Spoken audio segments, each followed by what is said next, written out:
You talk too much. You talk too much. Keep your mouth closed. Keep your mouth closed. Love should never be tough. I don't know who came up with that saying, but love should never be tough. There's no such thing as tough love. Me and my mom have a harsh relationship. Like, I love my mom, but at the same time, we have bad times. Like, me and my mom, we argue a lot. We have a lot of disagreements. It's like, I guess, like, a lot of love is not there. Oof. I'm killing that Obama suit. Y'all stop playing with me. Probably not gotten voted best male, talk show host, best dressed, okay? Because ain't nobody even coming close to this game, okay? Yeah. And like she takes, yeah, I love my mom. I have a lot of love for my mom. I do, and I want her to understand that. I know I do a lot of stuff that hurts her, but I love her a lot. Yeah. What are types of things that she says to you? Like, she says that I'm not gonna be nothing. I'm gonna be like my dad, or I'm gonna be a bum, or something like that. Or she'll be like, if you keep on being out in these streets and hanging out with these people, you're gonna die. Mm. She tries to manipulate my brother and tells him things like he'll do something, and then she'll be like, you probably got that from your brother, or you probably got that from watching him and doing what he do. You don't want to be like him. That makes me feel like you don't want my little brother to like me or something like that. You know what I'm saying? Has she ever told you that she doesn't like you? Yeah, she was like, I hate you. She said, I wish I never had you. Mm. But what do you need from your mom today? For more love, more understandingness, and just for us to get along. Yeah. I don't want to argue every day. I just want all love. That's it. Well, listen, Brandon says he's not the reason why his relationship with his mother, Quada, is so toxic. He says he's not the one who needs a reality check, if that is his mother. Let's hear what she has to say. Everyone, please welcome Brandon's mom, Quada, to the show.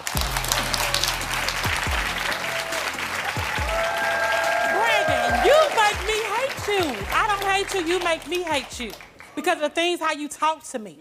And stop lying and telling these people, making me look like a bad. I do everything for you. So we all just heard this young man talk about what he's feeling, about how he's been told that he's not good enough, that he seems like he's somebody else. And the mother comes out and immediately tells him to be quiet, shuts him down. I mean, it was a clear indication to me that this is the dynamic where the mother is fed up. There's nothing that this young man can do at this point to show her that he's trying to grow. And that's a problem in relationships, because once you've gotten to a place where your wall is so far up that you can't see through it to see that somebody is growing, whether it's slow or not, then there's never going to be a relationship that's ever going to become healthy, because you're constantly looking at them through the lens of how you always saw them in the past and not for who they are in the moment or who they're trying to be. And that was pretty sad for me. All this talking, I can't talk to you. You talk too much. You talk too much. Keep your mouth closed. Keep your mouth closed. Okay, so this moment where she talking about you talk too much, that's also language that she probably heard at one point in her life. I love this child, but it makes me, the things that he do, makes me hate him. Can you imagine telling your child something like that? I don't hate anybody. Of course I'm gonna yell. If I don't feel like he listening, then of course I'm gonna yell, duh. And see why he talking about, I don't want my other son to be out because he's smart, he's in being, he do stuff. This boy don't have no interest in nothing. He don't have no, and you talking about make good grades. In a lot of stuff. Nah, baby, I'm not gonna make it like I'm just super smart, but I'm trying to work on myself. Brandon, what are you interested in doing? I'm trying to be a musical engineer. I want to go to college so I can be, in music? You want to do a musical engineer? Yeah, because I love music. Mm-hmm. Well, what's your relationship with your father like right now? My father, we don't even have a relationship. Me and my dad don't have a relationship. Mm-hmm.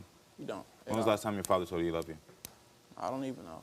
So you see me asking, when was the last time your mother hugged you? When was the last time your father hugged you? And it's because it's important to remember this is still a child. And I think sometimes we forget that just because they're 18, 17, 19, 20 even, 21 even, that they're grown, or because they may be a certain size that they're grown, because they may be speaking to their parent in a way that maybe be like, oh, you act grown, you're looking grown, but these are still babies. And so at the end of the day, for me, anytime kids walk out on my stage, I don't care how old you are or how you've been labeled, I still see an innocent child that has just been treated a certain way by the world. When I asked them about the love you're receiving, it's to see, like, are the people in your life seeing you as a child? Or has everyone just labeled you as this menace, this adult? Because it's still a child. And when a child tells me they haven't been hugged by a mother or their father, that's because the parents in their lives are not seeing them as children anymore. And that's a problem. That's the first step in recognizing that there needs to be growth and a rewiring of how you're looking at and treating your child. Let me tell you something. Anytime I look at my baby, I don't care. Right now, my son is 27 years old. Anytime I look at him, there's moments that I'm still like, you know what? He is a new soul on this earth, and he doesn't know what he's doing. And as much as I want to be upset or aggravated, or it's like, my job here is to guide you. And yes, you know, even me as a 42-year-old man, sometimes I'm like, I didn't know this before. And people look at me and I'm like, but I always look to my mother to say, do you still see me? Do you still see the fact that I'm just a new soul in this world, that I don't really know what I'm doing, and that I just need a little bit more patience and love right now, and a little grace versus like some tough love? And let me tell you something. I always tell people all the time, love should never be tough. I don't know who came up with that saying, but love should never be tough. There's no such thing as tough love. There's love that's compassionate. There's love that's patient. There is never tough love. Tough love means that you are being abused. The first step is your son needs a hug. Because even when you take the first step, Mom, love him louder. Okay. Give me a hug. I love you, Brandon. And that poor baby breaks down. That poor baby breaks down. You gonna do better? Okay. How'd that feel? That felt great. Look at that sweet little boy. That is a child. I can get teary-eyed again right now looking at that. You're tearing up. Yeah.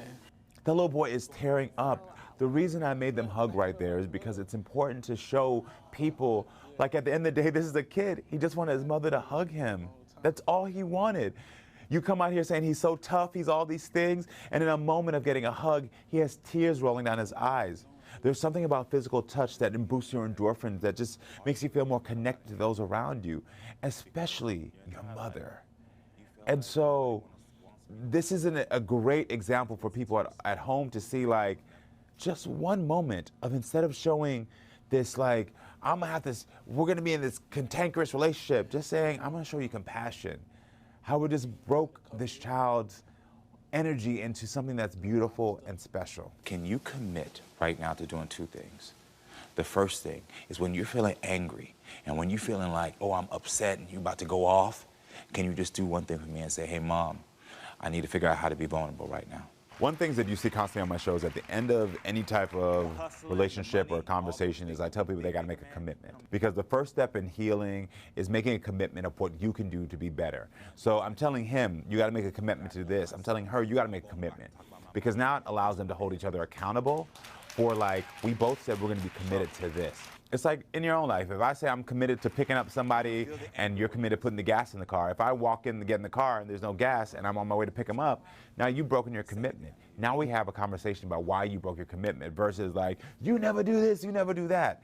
Commitments allow you to have healthier conversations. And again, my show is all about talking and growing. So commitments allow you to understand, I have to be able to hold myself accountable. And if I'm not, then we need to talk about it. Can you hug your baby every day, no matter if you're happy or sad, or if he makes you mad, or if you feel confused?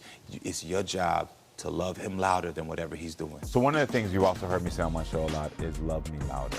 We need to love the people in our lives a little bit louder, and especially when it's someone young. I love the fact that this mother and son were able to have a conversation. They were able to talk. And I hope so many other family members are able to look at that and say, oh, maybe I need to embrace my child. Maybe I need to love them louder. And maybe we both need to make commitments of how we can be better.